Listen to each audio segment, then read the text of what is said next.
The story you are about to hear sounds like something from a spy movie, but it actually happened. It is the story of one man who fooled Adolf Hitler and helped decide the outcome of World War II. His name was Juan Pujol Garcia, a man so ordinary that no one would have guessed he would become one of the most important double agents in history. This is the story of how a single spy changed the fate of millions on D-Day. In the early 1940s, Europe was at war. Nazi Germany had conquered much of the continent, and Adolf Hitler's army seemed unstoppable.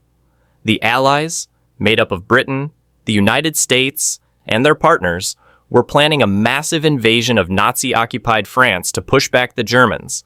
This invasion would later be known as D-Day. But before the Allies could even land their first troops, they had one huge problem. The Germans were waiting for them. The Nazis had built massive defenses along the coast of France, expecting an invasion at any time.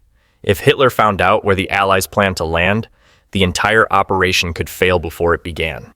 The Allies needed to trick the Germans into believing the attack would happen somewhere else. That's where Juan Pujol Garcia came in. Garcia was not a trained spy. He was a chicken farmer from Spain who hated both Hitler and the communists. When the war began, he wanted to help the Allies, but they didn't want him. They turned him away, saying they didn't need his help. So he decided to do something crazy. He became a spy for Germany instead. Garcia convinced the Nazis that he was a loyal German agent. He told them he could build a network of spies inside Britain who would send back valuable information. The Germans believed him completely. They gave him money, invisible ink, and secret codes. But here's the twist. None of his supposed agents actually existed. Garcia invented all of them. He created a fake network of 27 spies across Britain, each with their own background stories, handwriting styles, and personalities. He wrote detailed reports using information he found in newspapers and public documents, making them sound like real intelligence reports.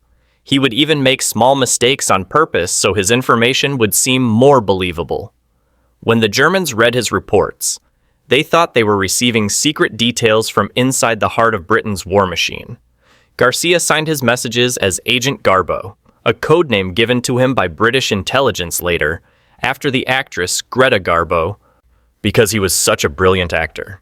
Eventually, British intelligence discovered that the Germans were getting false information from a mysterious agent who claimed to be in Britain. When they tracked him down, they realized it was Garcia. Instead of arresting him, they recruited him as a double agent. Now he was officially working for both sides, but in truth, he was loyal to only one, the Allies. Under British control, Garcia became part of the greatest deception plan in military history, Operation Fortitude. The goal of Operation Fortitude was to trick Hitler into believing that the Allied invasion of Europe would not take place in Normandy, but farther north, at a place called Pas-de-Calais. Pas-de-Calais was the shortest distance between Britain and France, so it made perfect sense for the Germans to expect the invasion there. The Allies used fake tanks, dummy landing crafts, and even inflatable airplanes to make it look like a huge army was gathering in southeastern England. They even created a fake army unit called the 1st U.S. Army Group, supposedly led by the famous General George S. Patton. Everything was designed to fool German reconnaissance planes and spies, but the most important part of the plan was convincing the Germans through their own intelligence network. And that job fell to Garcia. With the help of British intelligence, Garcia sent hundreds of messages to his German handlers, reporting on the supposed invasion preparations. He told them about the buildup of troops in the southeast, the fake tanks, and even fake radio communications. The Germans ate it all up. They trusted Garcia completely. They even paid him for the information and awarded him the Iron Cross, one of Germany's highest military honors. Meanwhile, the Allies prepared for the real invasion at Normandy, hundreds of kilometers away. As June 6, 1944, approached, Garcia's role became more crucial than ever. The Allies needed the Germans to keep their forces away from Normandy long enough for the invasion to succeed. Garcia sent one final critical message to his German contacts. He reported that the Normandy attack was just a diversion and that the real invasion would happen later at Pas-de-Calais. It was the most important lie of his career. When D-Day arrived, the Germans still believed Garcia. Even as Allied troops stormed the beaches of Normandy, Hitler refused to send reinforcements, convinced the main attack was still coming elsewhere. For days, German divisions sat waiting at Pas-de-Calais while the Allies secured their foothold in Normandy. By the time Hitler realized he had been fooled, it was too late. The Allies had established their beachhead and were pushing deep into France. The deception had worked perfectly. Historians later said that without Garcia's lies, D-Day might have failed. If the Germans had sent their full strength to Normandy, the beaches could have turned into a massacre. But because of one double agent's clever web of lies, the course of the war changed forever. After the war, Garcia's life took another surprising turn. The British awarded him the Order of the British Empire for his service. He had managed the impossible. He was honored by both sides of the war, but he was not safe. If the Nazis ever found out he had betrayed them, they would hunt him down. So Garcia faked his own death.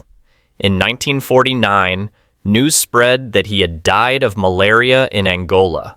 But it was a lie. He had staged his own death to disappear.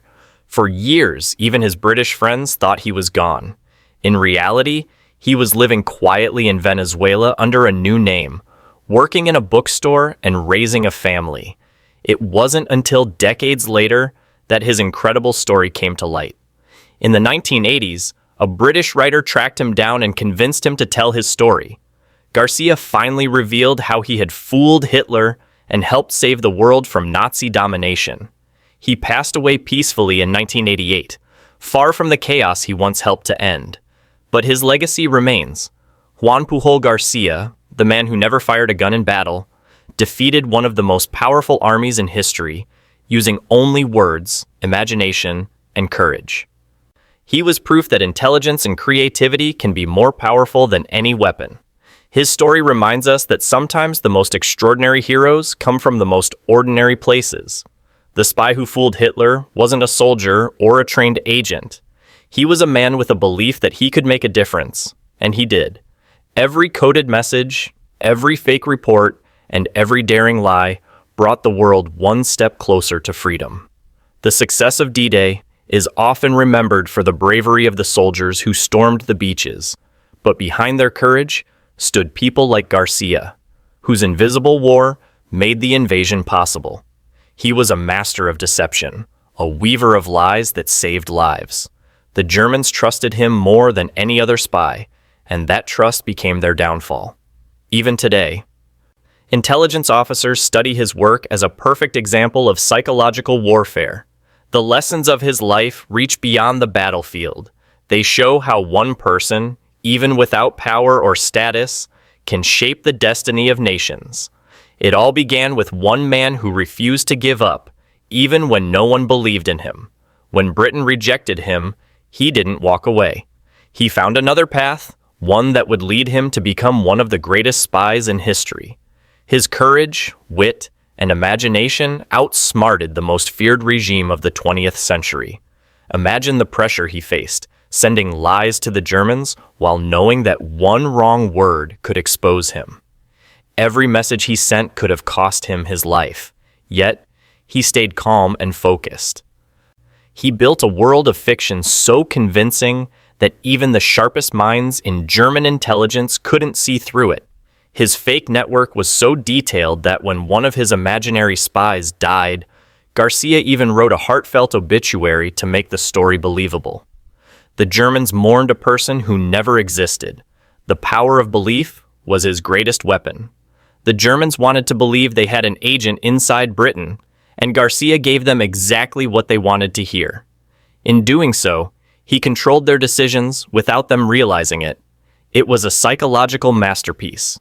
During the months leading up to D-Day, Hitler received daily reports based on Garcia's intelligence. He became so convinced of Garcia's accuracy that when the real invasion began in Normandy, Hitler ordered his commanders not to move their best divisions. He believed the main attack was still to come. This hesitation gave the Allies precious time to establish control. Without that delay, history might have turned out very differently. The world owes a great debt to this man, who fought his war with lies instead of bullets. Juan Pujol Garcia proved that even the smallest voice can echo across history. His story is one of courage, deception, and imagination in the face of tyranny. The next time you hear about D-Day, remember that the victory on the beaches began with a battle in the mind of a single spy. He changed the outcome of the greatest war in history, not with an army, but with a pen, a typewriter, and an extraordinary idea. He showed that sometimes truth can be more dangerous than lies, and lies can save the world. Today, Garcia's name is known among intelligence circles as one of the greatest deceivers of all time. He didn't just trick the Nazis, he tricked history itself. His story reminds us that courage doesn't always wear a uniform, and that sometimes saving the world starts with a single brilliant lie.